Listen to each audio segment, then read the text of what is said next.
সুপ্রিয় দর্শক শ্রোতা, আসসালামু আলাইকুম। জীবনের গল্প আপনাদের সবাইকে স্বাগতম। এই আমাদের সামনে দাঁড়িয়ে আছে সুন্দর একটি বোন, সুলভতার আজকে জীবনের গল্প। আপু, আসসালামু আলাইকুম। ওয়ালাইকুম আসসালাম। আপু, আপনার নাম? আমার নাম নূপুর। নূপুর, সুন্দর নাম। আপু, আপনার বাসা? আমার বাসা বগুড়াতে। বগুড়াতে। আচ্ছা আপু, আপনার পরিবারে কে কে আছে? আমার পরিবারে ছোট বোন আছে আর আম্মু আছে। বাবা নেই? না, বাবা মারা গেছে। আচ্ছা আচ্ছা। আপু, আপনার কি বিয়ে শাদী হয়েছিল? হ্যাঁ, বিয়ে শাদী হয়েছিল, কিন্তু একটা দুর্ঘটনায় আমার স্বামী মারা যায়। আচ্ছা আচ্ছা, খুবই দুঃখজনক একটা সংবাদ। দুর্ঘটনায় আপনার স্বামীটা মারা গেছে। আচ্ছা আপু, আমাদের অফিসে আপনি কেন আসছেন?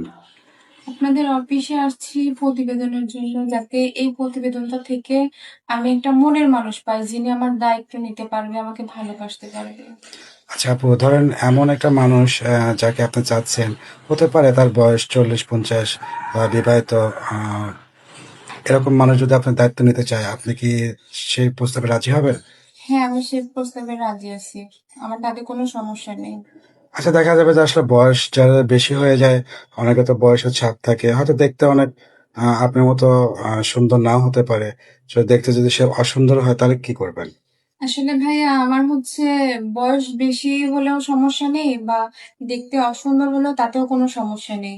সে তো আমাকে ভালোবাসতে পারবে, আমার হয়ে থাকতে পারবে, এটাই আমার হবে। আচ্ছা আচ্ছা। আপু, আপনার মানে ধরেন আপনার সে আপনাকে পছন্দ করলো, বিয়ে করলো, তার প্রতি আপনার চাওয়া কি থাকবে? আপনি টাকা পয়সা এটা ওটা এরকম কি কোনো কিছু চাওয়া পাওয়ার আপনার আছে? তার প্রতি আমার কোনো চাওয়া পাওয়াই নেই। আচ্ছা, কোনো চাওয়া পাওয়া নেই, শুধু একটা সুন্দর মনের মানুষ আপনার প্রয়োজন। হ্যাঁ, আমার সুন্দর মনের মানুষ প্রয়োজন, সুদর্শন কাউকে আমার দরকার নেই। আচ্ছা, যাই হোক, আমি আপনার কথাটা শুনলাম, শুনে অনেক ভালো লাগলো। তো যাই হোক, প্রিয় দর্শক শ্রোতা, শুনলেন আমাদের জীবনের গল্প পেজ থেকে আপুর জীবন গল্প। আসলে আছে যে জীবনে অনেক মানুষের অনেক ধরনের দুর্ঘটনা ঘটে যায়। তো এই আপুটাকে যদি কেউ পছন্দ করে থাকেন, তাহলে আমাদেরকে অবশ্যই জানাবেন। আপু, আপনার সাথে যোগাযোগ করবে কিভাবে? ভাই, আমার সাথে যোগাযোগ করতে হলে অফিসের মাধ্যমে যোগাযোগ করতে হবে, আমার পার্সোনাল কোনো ফোন নেই। পার্সোনাল ফোন নেই? আচ্ছা, আসলে দেখা যায় যে এই যুগে পার্সোনাল ফোন নেই এরকম মানুষ তো পাওয়া খুব মুশকিল। আসলে পার্সোনাল ফোন ছিল, ছিল না তা না, সেই ফোনটা বিক্রি করে আমি আমার আম্মাকে চিকিৎসা করাই। আমার আম্মু তো ভীষণ অসুস্থ। আচ্ছা আচ্ছা, আপনার আম্মু অসুস্থ। তো যাই হোক, শুনলেন প্রিয় দর্শক শ্রোতা, আপনার আমার এই বোনটির জীবনের গল্প। তো যদি কেউ ওনাকে পছন্দ করে থাকেন, তাহলে তার ছবি স্ক্রিনশট দিয়ে আমাদের যে নাম্বারটা ডিসপ্লেতে দেওয়া আছে, এটা ইমো হোয়াটসঅ্যাপ নাম্বার, এই নাম্বারে ছবি পাঠিয়ে দিবেন। আমরা বোনটার সাথে আপনাকে যোগাযোগ করে দেবো।